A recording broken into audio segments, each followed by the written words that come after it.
Hello everyone, আমার নতুন একটা ভিডিওতে তোমাদের অনেক অনেক স্বাগত জানাই। তো আজ আমি শেয়ার করতে চলেছি তোমাদের সাথে একটা আলুর তরকারি রেসিপি। মিষ্টির দোকানে কচুরি বা পরোটার সাথে যে তরকারিটা সার্ভ করা হয়, আমি সেই তরকারিটা বানানোরই চেষ্টা করছি। তরকারিটা খেতে যেমন টেস্টি হবে, ঠিক তেমনই তরকারিটা বানাতে বেশি সময়ও লাগবে। ফার্স্টে আমি তরকারিটা বানানোর জন্য যা যা উপকরণ লাগবে আমি সবটা ফার্স্টে রেডি করে নিচ্ছি, তারপরে আমি রান্নাটা শুরু করব। তো দেখো, আমি কয়েকটা আলু প্রেসার কুকারে সিদ্ধ করে নিয়েছি, আর একটা বাটিতে আমি আদা আর কাঁচা লঙ্কা পেস্ট করে রেখেছি। দুটো টমেটো আমি স্লাইস করে কেটে নিয়েছি। আর একটা বাটিতে হলুদ গুঁড়ো, কাশ্মীরি রেড চিলি পাউডার, জিরের গুঁড়ো, ধনের গুঁড়ো আর নুন সামান্য জল দিয়ে গুলিয়ে রেখেছি।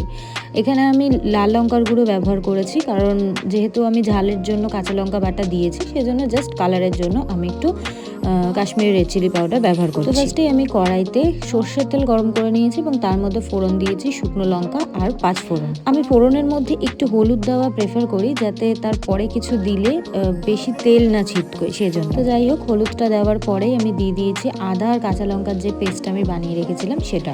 আদা আর কাঁচা লঙ্কাটা ভালো করে আমি কষিয়ে নিয়েছি, যাতে আদার কাঁচা গন্ধটা চলে যায়। 2-3 মিনিট কষানোর পরে আমি দিয়ে দিয়েছি টমেটোটা, আর টমেটোটা দিয়ে আমি একটু নুন দিয়েছি, দিয়ে আমি ঢাকা দিয়ে রেখেছি যাতে টমেটোটা সিদ্ধ হয়ে যায়। তোমরা দেখতেই পাচ্ছ আমি টমেটোটা খুন্তি দিয়ে একদম ম্যাশ করে নিয়েছি। বেশ কিছুক্ষণ টমেটোটা ভাজার পরে আমি তার মধ্যে যে মশলা গুলিয়ে রেখেছিলাম সেই মশলা গোলানোটা দিয়ে দিয়েছি এবং সেটাকেও খুব ভালো করে কষিয়ে। রান্নাটা মেনলি কষানোর উপরই নির্ভর করে। আলু যেহেতু আগে থেকে সিদ্ধই আছে, তো মশলা ভালো করে কষিয়ে নিতে হবে। মশলা কষানো মানে রান্না তোমার 90% কমপ্লিট। আমি বেশ কয়েকবার অল্প অল্প করে জল দিয়ে ঢাকা দিয়ে ভালো করে কষিয়ে নিয়েছি যতক্ষণ না তেলটা ছেড়ে এসছে। এরপর আমি সেদ্ধ আলুটা হাতের সাহায্যে ভেঙে ভেঙে দিয়ে দিয়েছি। আলুটা সিদ্ধ করে দেওয়ার জন্য গ্রেভিটা বেশ ঘনই হবে। তো দেখো, আমি ভালো করে আলু দেওয়ার পরেও ভালো করে কষিয়ে নিয়েছি। কষিয়ে নেওয়ার পরে আমি এর মধ্যে গরম জল দিয়ে দিয়েছি। আমি বেশ অনেকটাই গরম জল দিয়েছি, কারণ যেহেতু আলুটা সিদ্ধ করা, তো আলু কিছুটা জল টেনেও নেবে। খানিকটা গরম জল দিয়ে আমি ঢাকা দিয়ে রেখেছি।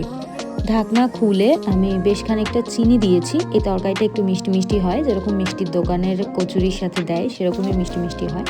আমি একটু চিনি দিয়েছি আর দিয়েছি কাসুরি মেথি। ব্যাস, আর কিচ্ছু লাগবে না। এইটুখানি জিনিসই এত সুন্দর একটা তরকারি তোমরা বানিয়ে ফেলতে পারবে। কাসুরি মেথি দিয়ে আবার কিছুক্ষণ আমি ঢাকা দিয়ে রেখেছি। ব্যাস, এবার আমাদের রান্নাটা একদম। রান্নাটা ভালো লাগলে লাইক করতে ভুলো না।